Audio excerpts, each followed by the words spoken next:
The Economy and Politics show today. It's a brand new week, Monday, August 10, 2020, as the political economic watch and conversation continues in Nigeria. Let's look at a lineup for today's edition. As we continue to look around fiscal policy direction, we'll look at the KAMA Bill, Company Allied Matters Act Bill 2020 that has been signed by Mr. President Muhammadu Buhari over the weekend. The Nigeria Economic Summit Group's board has reviewed the Nigerian economy. We'll bring you excerpts of their review.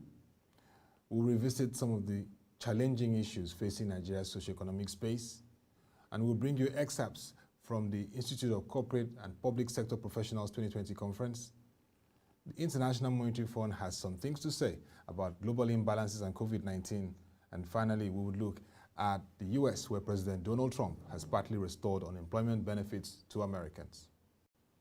Let's begin with the big story that came up over the weekend.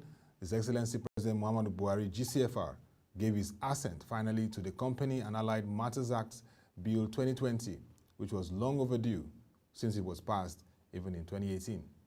The bill, now Companies and Allied Matters Act 2020, repeals and replaces the extant Company and Allied Matters Act 1990 and introduces several corporate legal innovations aimed at enhancing ease of doing business in the country. Some of the innovations include reduction in filing fee and other reforms to encourage small and medium enterprises, provisions for the establishment of private companies with a single shareholder and limited liability partnerships and limited partnerships, innovative processes and procedures to ease companies' operations, such as introduction of statement of compliance, replacing authorized share capital with minimum share capital to minimize incorporation costs, introduction of electronic filing, electronic share transfers, e-meetings, and remote general meetings for private companies. Also, the requirement for disclosure by persons with significant control in companies in a register of beneficial owners to enhance corporate accountability and transparency, and provisions to improve minority shareholder protection and engagement, enhance business rescue reforms for insolvent companies, and permit the merger of incorporated trustees for associations with similar aims and objectives. For me, what is really interesting is that this KAMA bill has now opened the opportunity for more economic, that's e-meetings and digital operations, which is the new thing now considering the impact of the pandemic. According to KPMG professional services firm, the enactment of the long-awaited act demonstrates the government's commitment to improve ease of doing business in the country. They hope that the various reforms enshrined in the Act will be implemented to the letter so as to simplify regulatory processes, improve the operating business environment, and re-energize the private sector as the engine of growth in Nigeria. Going further, let's look at key highlights and opportunities from the KAMA Bill signed into law. It is the first reform of Nigeria's Company and Allied Matters Act in 30 years. So in over 3 decades, we've not had a reform, and now finally we have one. The legislation will help to reposition Nigeria as a leading destination for doing business in the globe. It will also bring transparency on issues like the ownership of corporations in the country. The KAMA Bill 2020 will encourage entrepreneurship and job creation. It will provide concessions and relief for small businesses in the country. It will also address the processes for improving the Nigerian business environment. It will improve the process for businesses to operate in the country. It will also help Nigerians to scale to achieve a quantum leap in the ease of doing business. Stakeholders in a recent webinar lauded the KAMA Bill signing, but made a strong case for strengthening of the mechanism and activities in the Corporate Affairs Commission. That webinar was organized by the Institute of Directors of Nigeria. According to them, the CAC, the Corporate Affairs Commission, needs to do the following to ensure that this new reform takes its deep root in transforming Nigeria's business environment.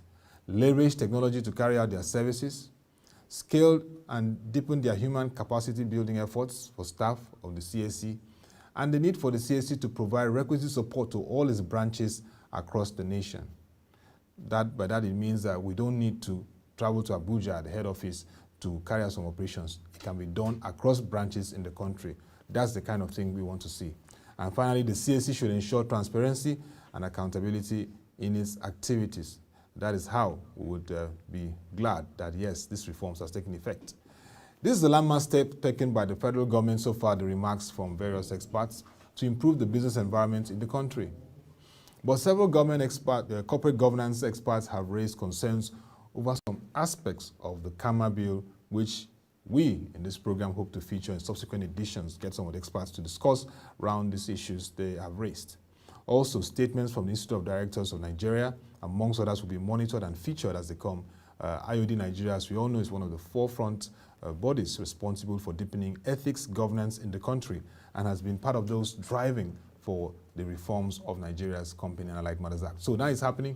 We need to see what they have to say and all other stakeholders and experts. So bravo to Nigeria. We now have a brand new reforms to our business and companies law. Let's see how this takes us further in enhancing our business, doing business environment.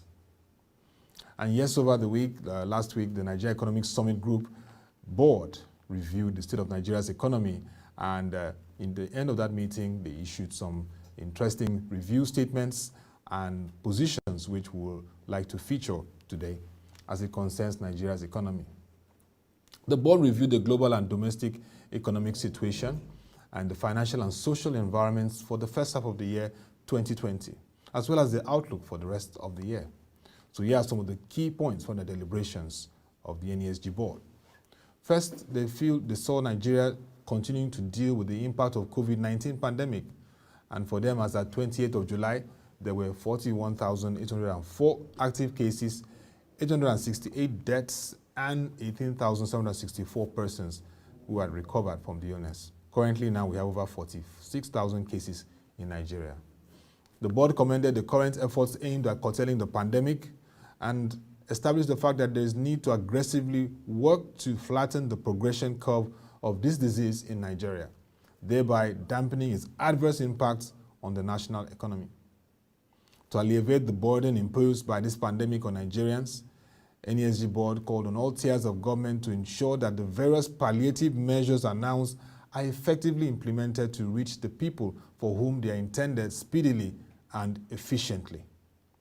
The second point they noted was on the economy, where the board noted that economic growth slowed to 1.9% year-on-year in the first half of 2020, representing its weakest level since second quarter of 2018, as 29% of the economy contracted compared to 13% in the same period a year ago. 52.5%, the financial institutions 34.9%, crude, petroleum and gas 24.9%, and crop production 24.4%.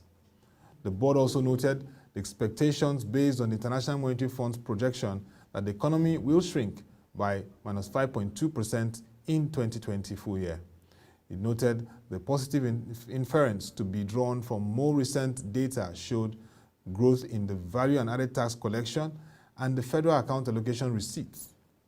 While VAT collection increased in 2019, the gross statutory revenue of 524.525 billion naira was available in June and was higher than 413.953 billion naira received in the previous month by 110.573 billion naira for the fact. Coupled with the upward trend of oil price, this suggests, according to the NESG board, that the degree of contraction anticipated in 2020 may be much lower than some of the available projections. For number 4, the points from the NESG board is the importance of dealing with the challenge of inadequate revenue, which has been a major challenge in Nigeria. It highlighted that very high debt-to-service revenue ratio was a major concern, and that while this ratio has improved to 72% in May 2020 from 99% recorded at the end of March 2020, it remains unsustainably high and undermines the ability of government to meet non-debt obligations such as provision of infrastructure, human capital development, and protection for the nation's large population of vulnerable people.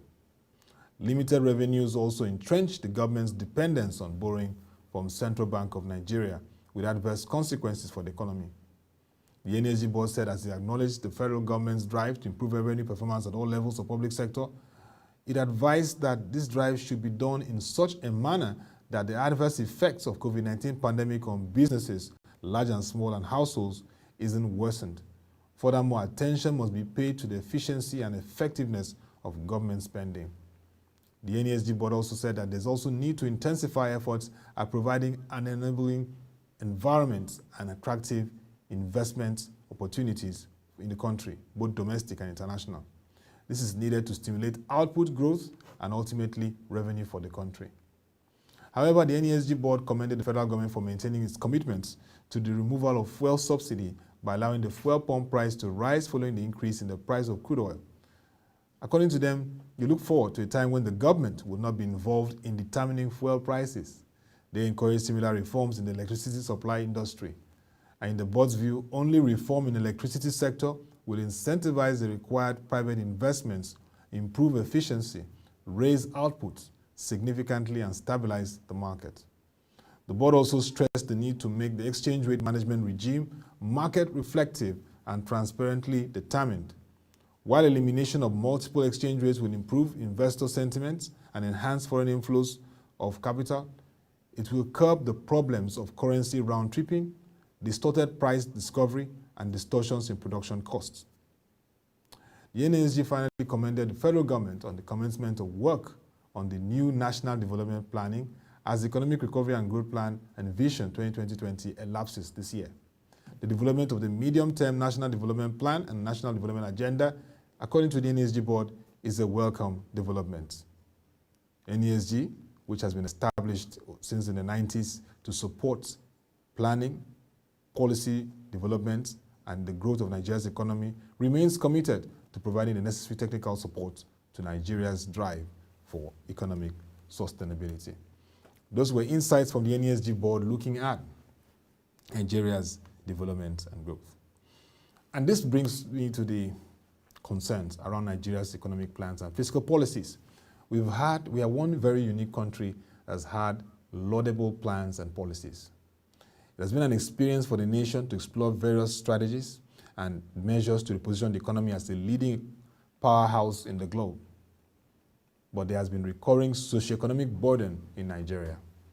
Here are some of the following I was able to bring out as cause of concern for this nation. The first is that growth remains uninclusive. That is, we have growth, but it's not inclusive. Second is the high level of poverty. Poverty is very high. As the current population of people living in poverty are over 82 million out of an estimated 180 million population.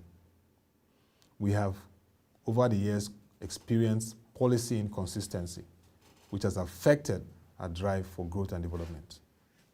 We have seen low investment in education and healthcare, which is manifest in the period of COVID-19 pandemic, where if we had done so, we would experience a significant leap in our nation. Lack of political will to fully implement laudable policies that can advance the economy is part of the challenge we've been facing and the socioeconomic burden. Corruption, that's the big pandemic. We know that it's COVID-19, but corruption is a bigger pandemic than COVID-19. It has plagued the economy, it continues to impede growth and our potentials. And then a poor fiscal structure and arrangement in the country.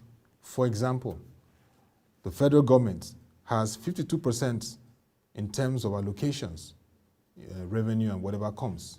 The states have 27%, local governments have 21%. That is not a fair distribution. States and local governments are closer to the people, the federal government is at the center. That structure itself needs to be reviewed. It's not sustainable for Nigeria again. Amidst other areas that needs to be addressed. For example, why should mining rights be an exclusive list of the federal government, whereby states should be able to assess the revenue and manage their resources? And then the issue that we keep debating about, which has not been taken seriously, reducing the cost of governance. And we'll be watching this administration to see what they will do with the Professor Stephen Orasanye reports, if it will be fully implemented, and if we will see the expected rationalization of various agencies in the government that are like duplicating their functions. And then the issue of poor investment in information and communications technology, which is an issue that is affecting our digital economy, and the fact that we have more decrees driving the direction of the economy than proactive legislations, even when we have attained 20 years of democracy. For example, the Land Use Act is an offshoot of a military decree, and it's still what governors are using to drive activities that is affecting even agriculture and land development. A challenging business environment which, with the Kama Bill that has been signed, should be able to address to an extent. The challenge of transparency in institutions.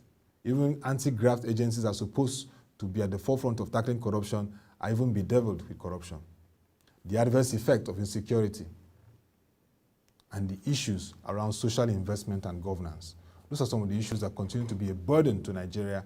And if we can address these issues significantly, Nigeria would be one place that people would love to visit and stay. And then our huge diaspora population will continue to come in and provide support as required. Well, let's go on to a conference that occurred over the weekend. It was the 2020 edition of the Institute of Corporate and Public Sector Professionals, ICPSP.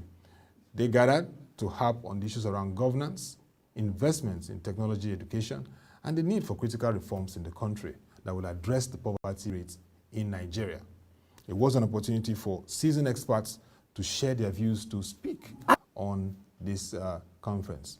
But let's give you a prior take into this development. Poverty, underdevelopment, and corruption are part of the issues that are affecting Nigeria and Africa. And if those issues are addressed, it will help to reinvent the continent and deepen growth for Nigeria. And so this conference had the opportunity for people to share insights into how the lessons of COVID-19 can really reinvent opportunities for Nigeria and even Africa. We had as the keynote speaker Professor Babatunde Yusuf, Dean, Faculty of Management Sciences, Lagos State University, and the lead speaker, Dr. Larenwaju Sharafa, who is also a seasoned expert and a key player in the ICPSP. And both of them discussed extensively around the issues that should be of concern to Nigeria and Africa. Let's take a listen to their perspectives on development, the challenges of the growth in Africa and Nigeria, and the way forward. Adequate support should be provided by government to the healthcare system. Again, government should provide incentives and safety nets to those, to the most vulnerable ones. Again, the government should reduce cost of governance and improve transparency at all levels of government. Again, massive investment in infrastructure through local and international bond market. And then a localized IT should be considered. IT is what we needed now. COVID-19 has exposed that so many things that we are looking for big offices can be done without even entering or leaving your home. But without IT knowledge, nothing can be achieved. Suggestion here is government should encourage, government itself should take up a massive investment on IT, encourage business organizations to invest much on IT. Household too, individuals should have the mind of training, having adequate training of IT. The last one I want to mention for the government is there is need for government to fast track the structuring of the economy towards agricultural development. Let me now look at business and organization tactics. What can be suggested? First is the crisis through risk management. Remember, coronavirus is most likely to create three related threats: public safety, financial loss, and reputation loss. And if crisis management is not properly handled, and then you can see in a timely manner, it can put employees' health at a risk. The second is operations and supply chain management. Supply chain management. Most African countries, Nigeria inclusive, is dependent on China for major input. Establishment of new supply arrangement is imminent now, though it may expose businesses to additional costs. I want to say that due diligence from a supply chain compliance perspective should be identified.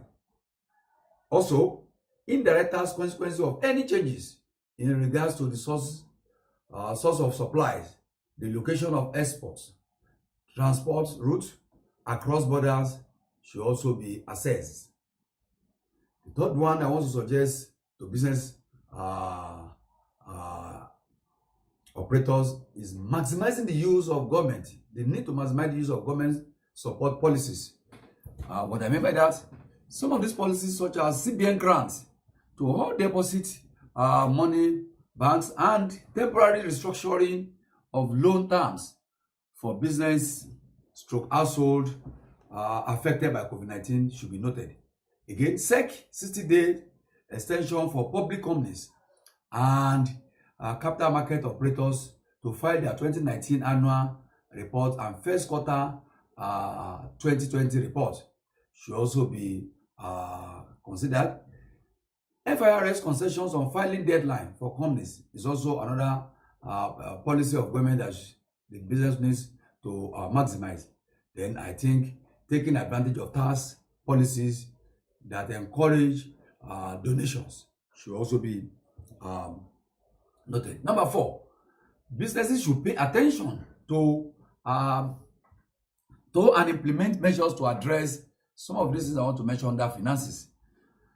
1, revenue pressures and debt sustainability issues should be carefully addressed. Unnecessary cost escalations should be avoided. Pressure on exchange rate stability via swift involvement in hedging should also be noted. Potential pressure on the income and consumption power is another one. Increased credit risk, default, and lower recoveries due to inactive markets for collaterals. Reduce cash inflows from loan repayment is another one. Fair value losses due to increased credit spreads should be noted. And finally, for my suggestion, among others, reduced profit levels and capital depletion should also be noted. We must note that for Africa to build a sustainable future, it is essential to intensify effort towards prevention of extreme poverty post-COVID, i.e. campaigning against inequality, promote inclusion, social and universal programs that enables the building of a secure, just, free, and harmonious society which offers opportunity for all. Let me draw reference from the contribution of Professor Stephen Deveres at the University of Sussex when he spoke at the Botswana Poverty Eradication Conference. Professor Stephen argued that nations with a strong commitment to social protection are more likely to experience what we call poverty reduction. In a similar view, Babatunde and Shenshangai reveal the relevance of social protection in African nations in their report titled A Review of Potential Contribution and Impact on Poverty Reduction, published by UNDP. The report provides insight into nations such as Ethiopia, Kenya, Mozambique, and how other nations in Africa embraces social protection strategy towards poverty reduction. Now, putting social protection into context, we mean policies and programs which are designed to reduce poverty and vulnerability. It involves initiatives that promote efficient labor market, diminishes people's exposures to risk, enhance the capacity to manage economic and social risks, such as unemployment, exclusion, sickness, disability, and old age. Now, you agree with me, everyone, that there's a gap between the narrative of extreme poverty eradication and the fact on ground within the African nation. When we talk about the SDG, we're talking about the global goal, which is an idea representing the interlink of what one would refer to as 5P: prosperity, people, planet, partnership, and peace.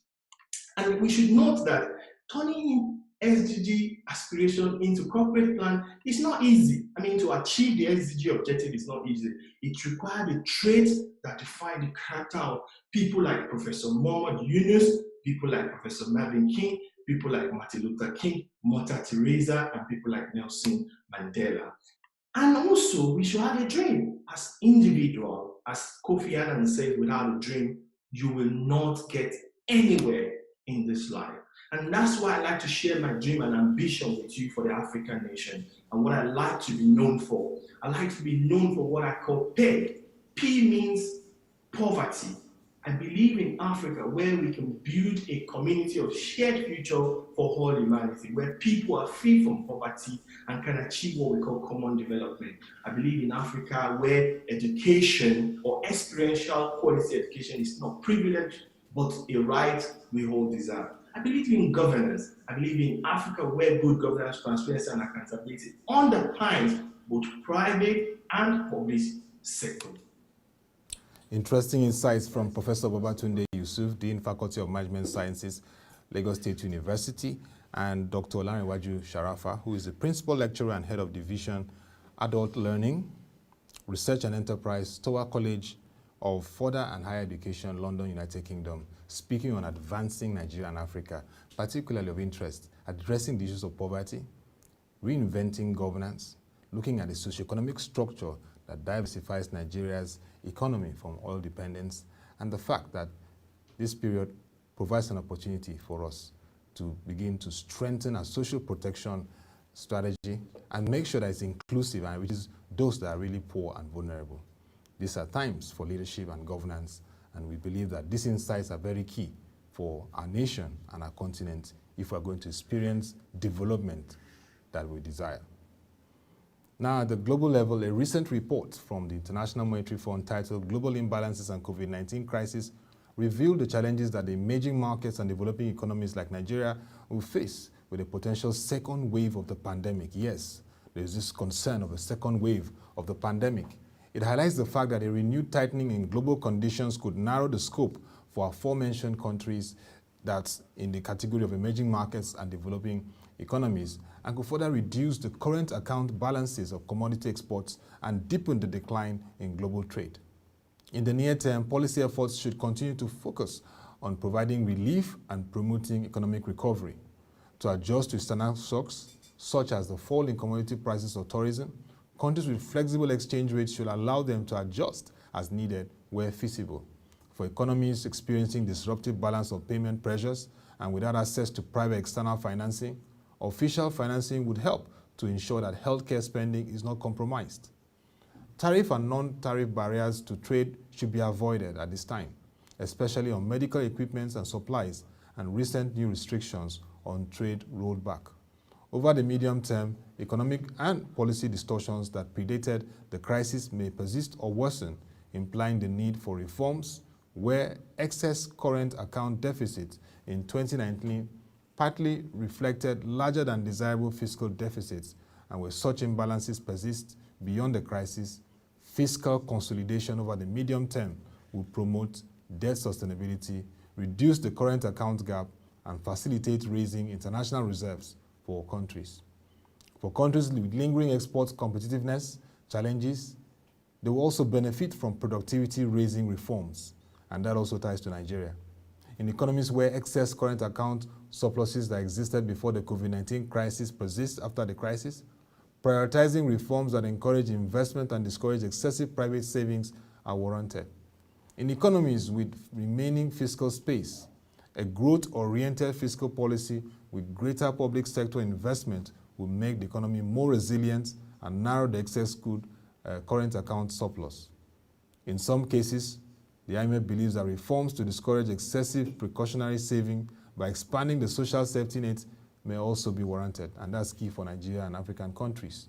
As more data become available to assess the effects of the crisis, comprehensive and multilaterally consistent analysis will remain necessary to promote a shared understanding of the underlying distortions and reforms needed to continue to rebalance the global economy.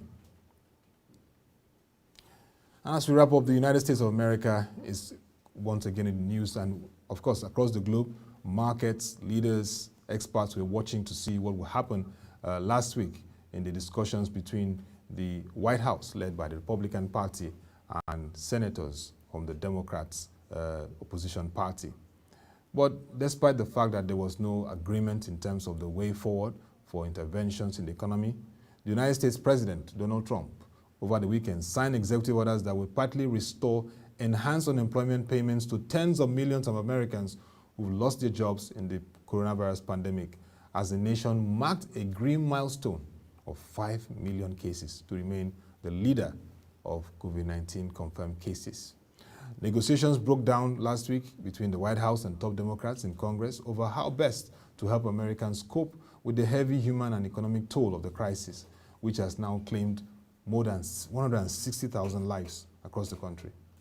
Well, President Trump said the orders would provide an extra $400 per week in unemployment payments. Less than $600 per week was passed earlier in the crisis. Some of the measures were likely to face legal challenges, as the U.S. Constitution gives the Congress authority over federal spending. So we were in for another legal battle, potential legal battle. But according to the president, this is the money they need. This is the money they want. This gives them an incentive to go back to work. That's President Donald Trump. He said 25% of it will be paid by states whose budgets have been hard hit by the crisis. For Republicans, they have argued that higher payments were a disincentive for unemployed Americans to try to return to work, though economists, including Federal Reserve officials, have disputed that assertion. This is how economy, politics, and policy continue to have this clash, and sometimes it has to be about the people, despite political differences. And we hope America can find a way to resolve that crisis. Even like in Nigeria, we emphasize good governance, innovative economic policy, but inclusive economic growth, which is very key for our nation. And this is what we'll always be discussing every Monday: fiscal policy, global developments, as it affects the economy and the people. And that will be a wrap for the Economy and Politics show for today as we begin this week. Please send your comments and views to news@prochng.com. You can also join our website, www.prochng.com, to watch our videos, read our news reports, and analysis. To become your way again, in whatever political economic debate and conversation you engage in, make sure it is constructive and productive. Join us by 10 a.m. for the market review as we begin the new week, looking at the financial and capital market developments and activities as it relates to the economy. Thank you for watching. Have a nice time and stay safe.